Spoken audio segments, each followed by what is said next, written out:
छत्तीसगढ़ का इतिहास भारत के इतिहास से प्रभावित रहा है।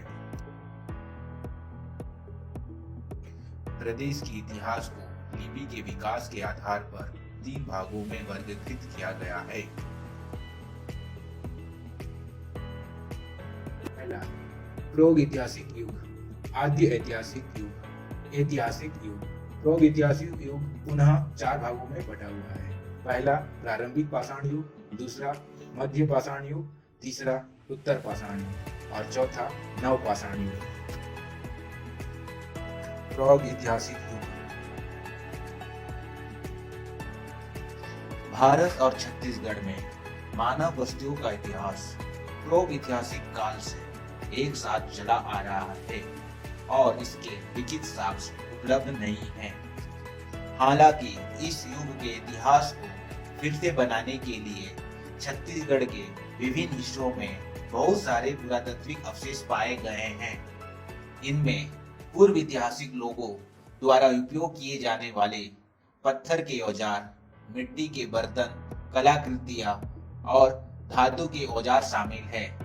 पुरातत्व का विकास इस अवधि में रहने वाले लोगों के जीवन और संस्कृति को समझने में बहुत मदद करता है।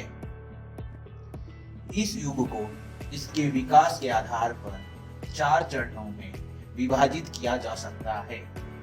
4 चरण निम्न अनुसार हैं। पहला प्रारंभिक पाषाण युग या पूरा पाषाण युग, दूसरा मध्य पाषाण युग या मेसोलिथिक युग, तीसरा उत्तर पाषाण युग और चौथा नवपाषाण युग। प्रारंभिक पाषाण युग या पैलियोलिथिक युग जंगली जानवरों के शिकार के लिए या काटने और उबाऊ काम करने के लिए असभ्य उपकरणों का इस्तेमाल करते थे। मुख्य औजारों में डार्ट्स, स्क्रीपर, कुल्हाड़ी और पत्थर फेंकने के उपकरण शामिल थे। नुकीले पत्थरों की युक्तियों को भाले या खंजर के प्रमुख रूप में उपयोग किया जाता था।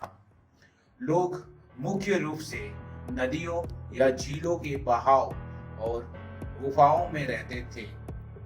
प्रकृति द्वारा दी गई जड़ों, फलों और नाटों पर ही नहीं बल्कि जंगली जानवरों का मांस भी खा लेते थे। छत्तीसगढ़ में इस युग के लोग आग के उपयोग के बारे में जानते थे। आग लकड़ी के दहनशील टुकड़ों के कृत्रिम घर्षण द्वारा उत्पन्न की गई थी। प्रारंभिक पाषाण युग से संबंधित उपकरण ज्यादातर महानदी घाट और रायगढ़ जिले में पाए गए हैं। मध्य पाषाण युग या मेसोलिथिक युग। इस अवधि के उपकरण आधे इंच से लेकर 1 इंच तक की लंबाई में भिन्न होते थे। इस युग के लोग संभवतः मिट्टी के बर्तनों की कला जानते थे। मध्य पाषाण युग के प्रमाण ज्यादातर रायगढ़ जिले के कबरा पहाड़ी पर पाए गए हैं।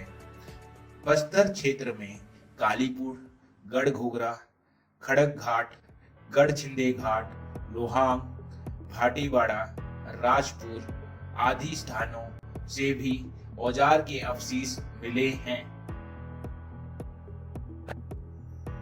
कबरा पहाड़ से अधिकतम जानकारी मिली है। लाल रंग की चिपकली, घड़ियाल, कुल्हाड़ी, सांबर आदि की चित्रकारी। इसके अलावा मध्य पाषाण के महत्वपूर्ण साक्ष्य लंबे फलक वाले औजार, अर्धचंद्राकार लघु पाषाण औजार आदि हैं।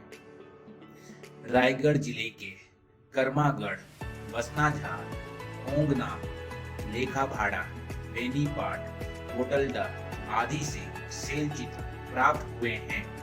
रायगढ़ जिले से इस अवधि के अधिकांश शैल चित्र पाए गए हैं। छत्तीसगढ़ के शैल चित्रों को पहली बार 1910 में ब्रिटिश इतिहासकार एंडरसन ने खोजा था। उत्तर पाषाण युग। उत्तर पाषाण युग से संबंधित उपकरणों का प्रमाण सिंगनपुर गुफा और रायगढ़ में महानदी घाटी और बिलासपुर के धानपुर में मिलते हैं। इस युग में सबसे छोटे पत्थर के औजारों का उपयोग किया गया था। मानव आकृति के चित्रण भी प्राप्त हुए हैं। नवपाषाण युग। मनुष्य ने प्रगति की और प्रकृति की ताकतों में निपुणता हासिल करने के लिए अधिक से अधिक ज्ञान और कौशल प्राप्त किए और एक नई प्रकार की सभ्यता विकसित की और एक नए युग तक पहुंच गए, जिसे नवपाषाण युग के रूप में जाना जाता है। मनुष्य पूरी तरह से पत्थर के औजारों पर निर्भर थे और सोने को छोड़कर सभी धातुओं के उपयोग से अवगत थे। यद्यपि वे पत्थर के बने हुए थे, वे पुराने पत्थर के युग के प्रतिरूपों पर एक महान सुधार थे। वे काले रंग की चट्टान से बने थे, जो क्वार्टजाइट की तुलना में कठिन और अधिक कठोर थी। गुफाओं और चित्रित हथौड़ों के शैल चित्र की साक्ष्य नवपाषाण युग की विशेषताएं हैं। रायगढ़ के टेरम में, राजनांदगांव के बोंडीला और चितवा डोंगरी में, दुर्ग के अर्जुनी में चित्रित हथौड़ों पाए गए हैं। धमतरी बालोद मार्ग पर लोहे के बर्तन भी मिले हैं। लोहे युग के साक्ष्य। इस युग में शवों को दफनाया गया था और बड़े पत्थरों से ढका गया था, जिसे स्टोन बाउंड्री या विशाल पत्थर का स्मारक कहा जाता था। पत्थर की सीमाओं के प्रमाण बालोद जिला के करीबदर, चिरचारी, सोरारी और करका भाटा में मिले हैं। कोंडागांव जिले के धनोरा में 500 मेगालिथिक स्मारक बनाए गए थे। इस स्थान की खोज J.R. कामले और डॉक्टर रमेंद्रनाथ मिश्र ने की थी। शैल चित्र। चितवा डोंगरी स्थान के शैल चित्र की खोज श्री भगवान सिंह बघेल और डॉक्टर रमेंद्रनाथ मिश्र ने की थी। शैल चित्र के प्रमाण राजनांदगांव के चितवा डोंगरी के साथ साथ रायगढ़ जिले के सिंघनपुर, कबरा पहाड़ी, बसनाझार, ओंगना, करमगढ़ और लेखापाड़ा में मिले। लकड़ी के स्तंभ। यह माना जाता है कि इन स्तंभों को स्थानीय लोगों द्वारा अपने बहादुर व्यक्तियों के सम्मान में स्थापित किया गया था। इसके प्रमाण बस्तर क्षेत्र के मसेना, दिलमिली, चित्रकूट, किलेपाल, तरगांव और चिनिंगर से मिले हैं।